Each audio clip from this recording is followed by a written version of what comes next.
श्री शिवाय नमस्तुभ्यम। हर हर महादेव। नमस्कार, स्वागत है आपका।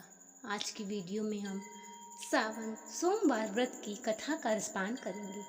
चैनल पे यदि आप नए आए हैं तो चैनल को सब्सक्राइब, वीडियो को लाइक और शेयर अवश्य करें। आज की वीडियो में हम एक बूढ़ी अम्मा और उसके बहू और बेटे की कथा का रसपान करेंगे। एक गांव में एक बूढ़ी अम्मा रहती थी। वह बहुत ही बड़ी शिव की भक्त थी। वह नित्य शिव जी की पूजा करती, ब्रह्म मुहूर्त में उठ के अपने घर की साफ सफाई करती और नित्य वो मंदिर जाती। बहू जब दिन उगता तब वो उठती और सावन का महीना आया। बूढ़ी अम्मा ब्रह्म मुहूर्त में उठ के स्नान करके घर के आंगन की साफ सफाई करके वह मंदिर चली गई। और उस दिन बहू थोड़ी देर से उठी और बिना नहाए ही रसोई घर में रसोई बनाने चली गई।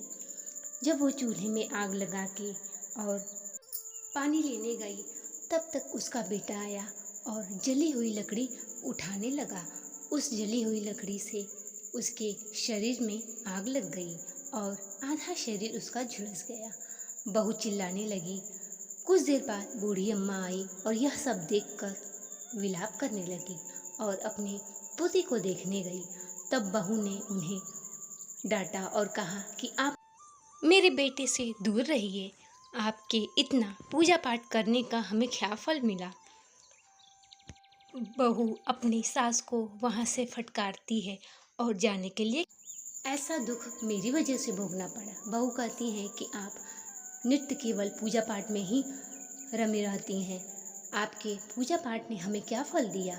इस प्रकार जब बेटा शाम को आता है तो बहू कहती है कि इस घर में या तो मैं रहूँगी या आपकी माँ रहेंगी। बेटा बहुत सोच विचार करता है और अपनी माँ से कहता है कि माँ, आपको मायके गए काफ़ी दिन हो गए, अब मामा जी के यहाँ घूम आवे। इस प्रकार बेटा अपनी माँ को लेके जाता है और रास्ते में जंगल में छोड़ के वो वहाँ से भाग जाता है। बूढ़ी अम्मा समझ जाती हैं कि मेरा बेटा मुझे मरने के लिए जंगल में छोड़ गया है और रोने लगती हैं। कुछ समय के बाद एक बालक अचानक से वहाँ आ जाता है और बूढ़ी अम्मा से कहता है कि माँ, आप क्या कर रही हैं। वह कहती हैं कि मैं शिव जी की भक्ति करती हूँ, परंतु आज मैं उन्हें भोग नहीं लगा पाई। बालक कहता है कि कोई बात नहीं, आप केवल फल या पत्तों का ही भोग लगा दे। अब बूढ़ी अम्मा जंगल में जाके कुछ पत्ते तोड़ लाती हैं और जिस स्थान पे वह बालक रहता है वहाँ पे खूब ढेर सारा स्वादिष्ट भोजन और काफ़ी सारे पकवान आ जाते हैं। बूढ़ी अम्मा शंकर भगवान को प्रणाम कर भोजन ग्रहण करती है और वहीं सो जाती हैं। अगले दिन जब उसकी आंखें खुलती हैं तो वह देखती हैं कि वहाँ एक बहुत ही सुंदर घर और एक मंदिर है। बूढ़ी अम्मा घर के अंदर जाती हैं और शिव जी को प्रणाम कर उसी घर में रहने लगती हैं। कुछ दिन के बाद उसका बेटा और दो और लोग उसके साथ आते हैं। माँ के जाते ही उसके घर में गरीबी आ जाती है और काफ़ी बहुत ही समस्याओं का उसे सामना करना पड़ता है। उसे काम नहीं मिलता। काम ढूंढते ढूंढते उस जंगल में वह आ पहुँचता है और बीच जंगल में बड़ी कोठी देख के जाता है और कहता है, मुझे काम दे दो। बूढ़ी अम्मा अपने बेटे को पहचान जाती है, परंतु वह अपनी माँ को नहीं पहचान पाता।